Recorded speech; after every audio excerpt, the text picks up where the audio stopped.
Donc Pascal, merci d'être avec nous aujourd'hui chez AWS.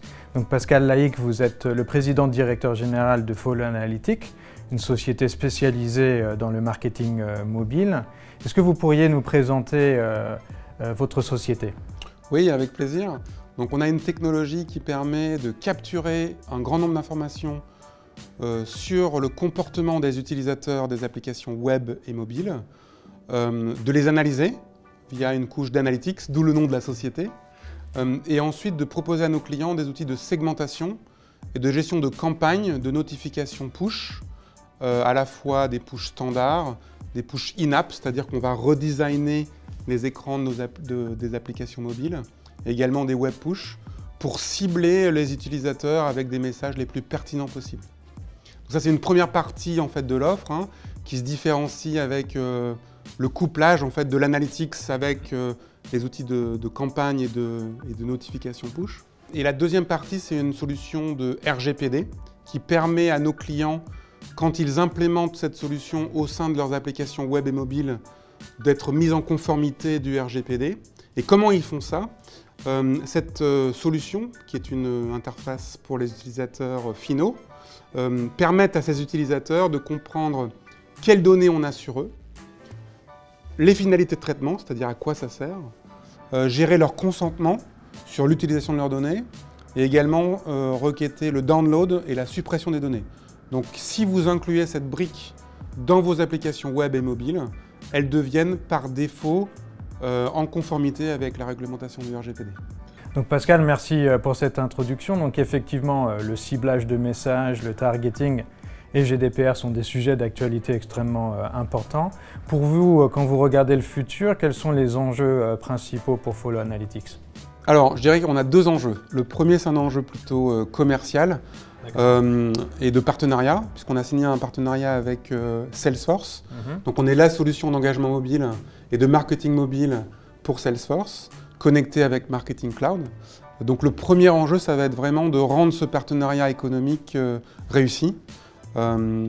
Et j'ai envie de dire la même chose avec Orange. On a signé le même type de partenariat avec Orange, Orange Business Service.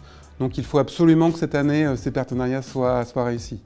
Le deuxième enjeu, c'est un enjeu de gestion de volume. Donc vous pouvez imaginer des millions de mobinautes qui sont sur leurs applications mobiles et qui cliquent sur des écrans, qui cliquent sur des boutons, qui ont des messages d'erreur. Donc on va récupérer ces informations-là.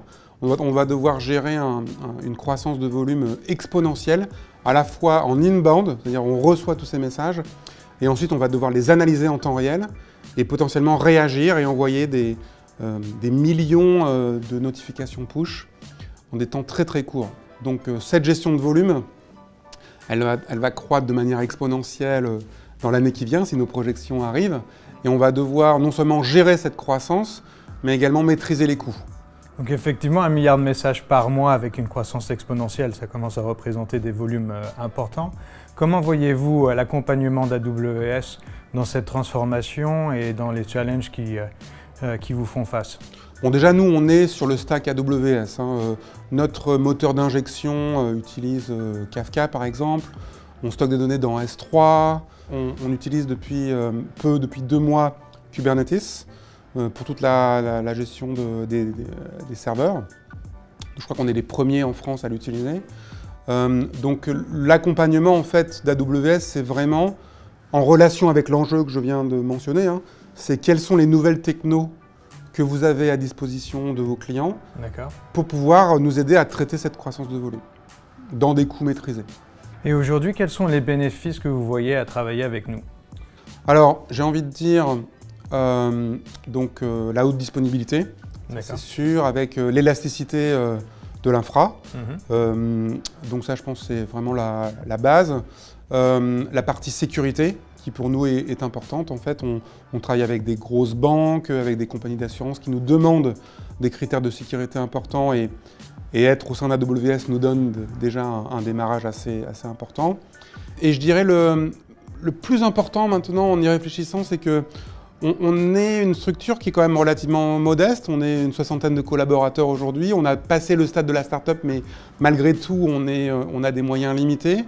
Et avec une petite équipe, on veut se comparer aux grands. Et donc du coup, on a des exigences de fiabilité, de performance qui nous imposent en fait à avoir une infrastructure qui est en compétition avec les plus grands. Et on fait ça, je pense, grâce à notre collaboration. Très bien. Donc aujourd'hui, sans forcément dévoiler des secrets de votre côté, mais quels sont les projets que vous allez lancer avec nous, peut-être notamment autour de l'intelligence artificielle ou d'autres? Alors ça, c'est vraiment un des gros projets de l'année qui vient, hein, qui est proche de, comme disent les Américains, close to my heart, qui est d'ingérer, de mettre de l'intelligence artificielle au sein de notre outil de marketing. Et pourquoi? En fait, quand vous rencontrez des marketeurs et que vous leur dites qui allez-vous cibler, avec quel message, et quand vous leur posez la question plusieurs fois, la réalité c'est qu'ils n'en savent rien en fait. Ils ont toujours appel en eux-mêmes à des stéréotypes finalement. On va cibler la ménagère de 50 ans qui habite en banlieue. Et en fait, la réalité c'est que ces stéréotypes n'ont rien à voir avec la réalité de leur business. Les gens qui vont quitter leur service ont peut-être des caractéristiques complètement différentes de celles qu'ils ont en tête. Comme nous, on a maintenant 7 ans de données, de campagnes sur mobile, on va pouvoir apprendre de ces campagnes et pouvoir faire des recommandations à nos utilisateurs sur qui cibler, quand, avec quel message et pour quel objectif. Si je vous dis tel segment d'utilisateurs est à 76% de chance de vous quitter et de passer à votre concurrent, je pense qu'il faut donc du coup les cibler avec un message de rétention client. Je trouve que ce message-là a une valeur business beaucoup plus importante qu'un simple outil de segmentation et de marketing client. Donc ça, c'est un des gros enjeux qu'on a dans l'année qui vient. Pascal, un grand merci d'être venu chez AWS aujourd'hui nous présenter ce que fait Follow Analytics, comment vous utilisez les technologies d'AWS, puis encore bravo pour cette belle réussite. Merci.